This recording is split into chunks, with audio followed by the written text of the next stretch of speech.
तो कुछ टॉपिक और थोड़े बचे रहेंगे, उसको पढ़ाते हैं। एक है स्लाइडिंग और दूसरा है रोलिंग। समझे? सही कह रहा हूँ, मजाक नहीं कर रहा हूँ, लेकिन पढ़ लो तुम लोग अब। देखो सुनो, हम लोगों ने बेसिकली क्या पढ़ाया है, देखो समझ। फ्रिक्शन पढ़ा। फ्रिक्शन के दो टाइप पढ़े हैं, स्टैटिक और काइनेटिक। काइनेटिक के दो पढ़ेंगे, एक पढ़ेंगे स्लाइडिंग और दूसरा पढ़ेंगे रोलिंग। स्लाइड करते समय जो फ्रिक्शन आता है उसे बोलते हैं स्लाइडिंग, जो रोलिंग करते समय फ्रिक्शन आता है उसे कहते हैं रोलिंग फ्रिक्शन। स्लाइडिंग फ्रिक्शन बहुत आसान है, जब इतने दिन से पढ़ा रहे तो सब स्लाइडिंग तो चल रहा था, कोई चीज स्लाइड करके जा रही तो उसमें उस टाइम जो फ्रिक्शन होता है उसे हम स्लाइडिंग फ्रिक्शन कहते हैं। अब थोड़ा इंपॉर्टेंट है कि रोलिंग फ्रिक्शन क्या। स्लाइडिंग फ्रिक्शन की डेफिनेशन लिखनी हो किसी भी किताब में, किसी भी गूगल में, किसी विकिपीडिया में देख लेना, आराम से मिल जाएगी। सिंपल सी बात है कि स्लाइड करते समय जो फ्रिक्शन लगता है उसे हम क्या बोलते हैं, स्लाइडिंग फ्रिक्शन।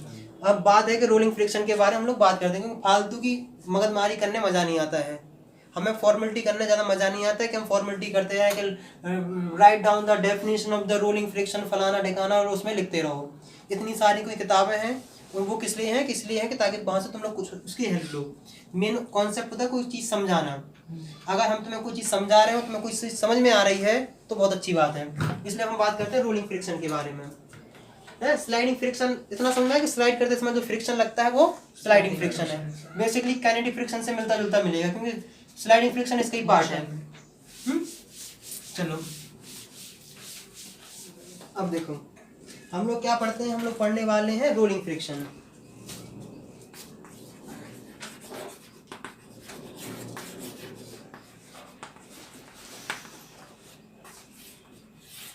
देखो सुनो, आप देखो कोई चीज रोल करने में तुम्हें एक चीज आती होगी, रोल करने में जो आता है क्या, तो एक चक्कस आता है कि नहीं। मान लो कोई टायर मायर गाड़ी का मारे, उसमें रोलिंग फ्रिक्शन आता है कि नहीं।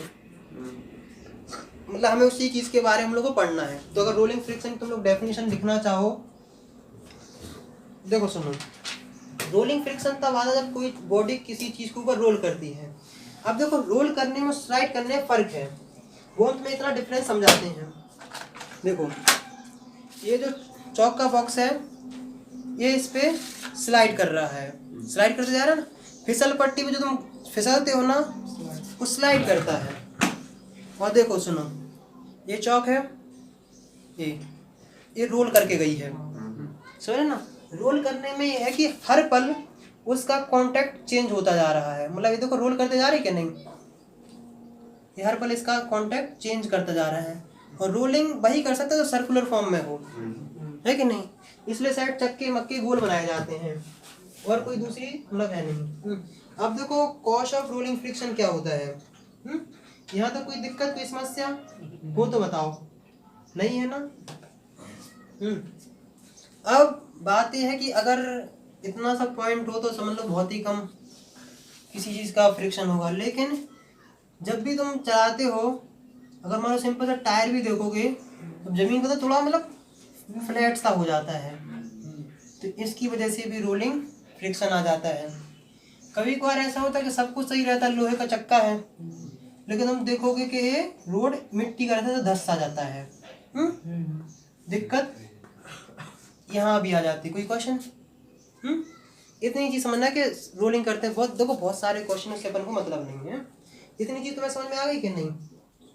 और देखो जितने भी फ्रिक्शन है वो हमेशा जिस साइड मोशन हो रहा है उसके अपोजिट में लगते हैं, कभी भी तुम्हारा सपोर्ट करने नहीं आएंगे। मतलब फ्रिक्शन वो दोस्त हैं जो तुम्हारी टांग खींचते हैं, है ना कि नहीं।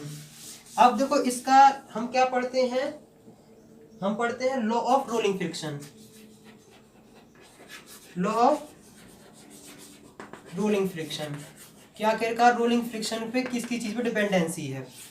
लॉ में देखो अभी हमने पढ़ा था law of static limiting friction, law of kinetic friction, अब law of rolling friction. Law of rolling friction में तुम सिंपल सा एक जितने भी फ्रिक्शन हैं, कोई भी फ्रिक्शन का नाम लो, वो friction is directly proportional to normal reaction. Clear? अब पहली चीज है कि rolling friction is directly proportional to R, और जो दूसरा है वो ये है कि rolling friction is inversely proportional to radius. Radius किसकी? जो चीज क्या कर रही है, रोल कर रही है। इतनी कोई दिक्कत, कोई समस्या हो तो हमें बताओ। इसको हम कैपिटल आर से रिप्रेजेंट करेंगे। तो हम लोग अगर देखो F is direct proportional to R upon R, जब भी ये तुम प्रोपोर्शनलिटी का साइन हटाते हो तो एक कांस्टेंट आता है, उसको हम बोलते हैं क्या, म्यू आर अपॉन आर। अब इस म्यू का कोई जल्दी से नाम बताओ क्या होगा? कोफिशिएंट ऑफ रोलिंग फ्रिक्शन, क्योंकि यहाँ रोलिंग फ्रिक्शन की बात कर रहे हैं इसलिए इसका नाम होगा कोफिशिएंट ऑफ रोलिंग फ्रिक्शन। तो आखिरकार रोलिंग फ्रिक्शन दो चीज पे तुम्हें डिपेंड करते हुए दिखाई दे रहा होगा। कोई दिक्कत, कोई समस्या हो तो हमें बताओ। बताओ। अब देखो सुनो, एक दिक्कत फिर सिर्फ यहाँ है, वो ये है कि अभी भी जितने भी तुमने म्यू एस पढ़ा हो या म्यू के पढ़ा हो, इसकी अभी तुम्हें कोई भी यूनिट नहीं पड़ी होगी। ये क्या थे? यूनिटलेस, डायमेंशनलेस, यूनिटलेस जो भी थे। लेकिन यहाँ तुम रोलिंग का जो पढ़ोगे उसकी यूनिट पता क्या होती है? बताओ क्या होगी? रेडियन। रेडियन कैसे हो जाएगी यार? अब देखो सुनो, नॉर्मल रिएक्शन भी एक फोर्स है, ये भी एक फोर्स है, ये दोनों बराबर हो गए हैं। इसका ऊपर नीचे लेंथ है तो इसकी भी लेंथ ही होगी, तो इसकी यूनिट क्या होगी? मीटर।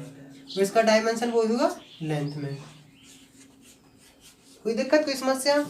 डायमेंशन एनालिसिस जो है फर्स्ट या सेकंड जो भी चैप्टर हो उसमें अगर थोड़ा देखोगे तो मैं समझ में आ जाएगा।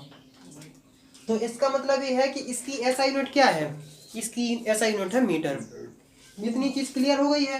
रोलिंग फ्रिक्शन में सिर्फ हम इतना समझने वाली बात है कि ये इतना सा लॉ है। इसका मतलब ये है कि जितना छोटा टायर होगा उतना ज्यादा फ्रिक्शन होगा, इसलिए छोटा टायर होगा। हाँ, इसका मतलब ये है कि टायर कैसे बनाने चाहिए? बड़े। कैसे बनाने चाहिए? बड़े।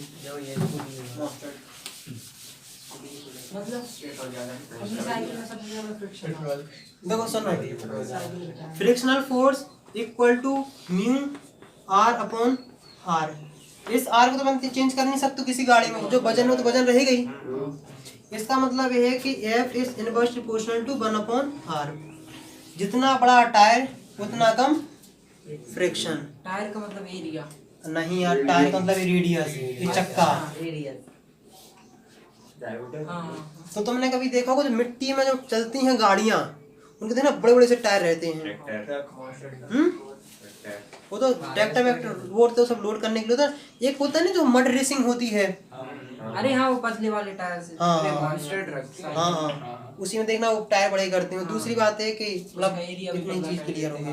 और हम एक चीज बता दें, सुनो, एक चीज अगर ऑब्जर्व करने वाली बात ये है, बस सुन लो।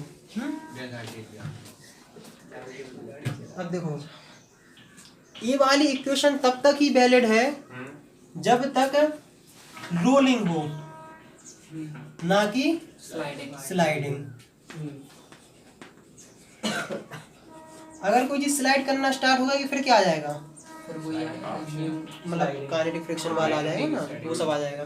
मतलब रोलिंग फ्रिक्शन जब होता है तब ये है, मतलब जब गाड़ी चलती है तो रोलिंग फ्रिक्शन में आता है, और जब गाड़ी के ब्रेक लगाए जाते हैं तो स्लाइड में। देखना कभी ऐसा नहीं होता कि वो टायर तो जाम, उसे पावर ब्रेक लगा दे तो गाड़ी से स्लिप कर जाती है तो टायर छप जाते हैं उस पर, वो सब फ्रिक्शन की वजह से है। अब देखो यार, इसमें फ्रिक्शन की काफ़ी अच्छी है। और एक चीज बता दें कि जितना कम सरफेस से कांटेक्ट में रहेगा उतना कम फ्रिक्शन होता है। अब इतना डिटेल में नहीं जाना है। तो अभी कभी कभार ऐसा होता है कि इतनी हमने पढ़ ली है। रोलिंग फ्रिक्शन बाकी फ्रिक्शन से कम ही होता है कि नहीं? बाकी से, क्योंकि अगर देखो रोलिंग फ्रिक्शन अगर बाकी फ्रिक्शन से ज़्यादा होता तो हम चक्के आज तक ऐसे बना रहे होते। चौकोर और स्लाइड कर ऐसा होता है। अगर स्लाइडिंग फ्रिक्शन सुनो सुनो स्लाइडिंग फ्रिक्शन अगर रोलिंग फ्रिक्शन से कम होता तो हम लोग ऐसे बना रहे होते हैं।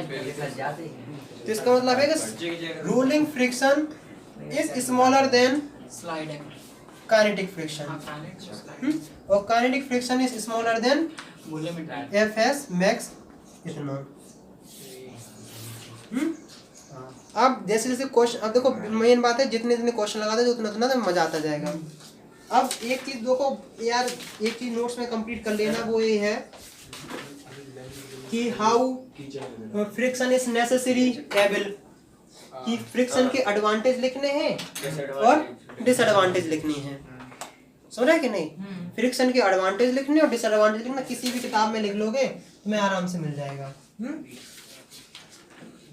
इतनी चीज क्लियर हुई है? कोई दिक्कत कोई समस्या वो तो हमें बताओ। अब एक दिन हमें पढ़ाना क्या है?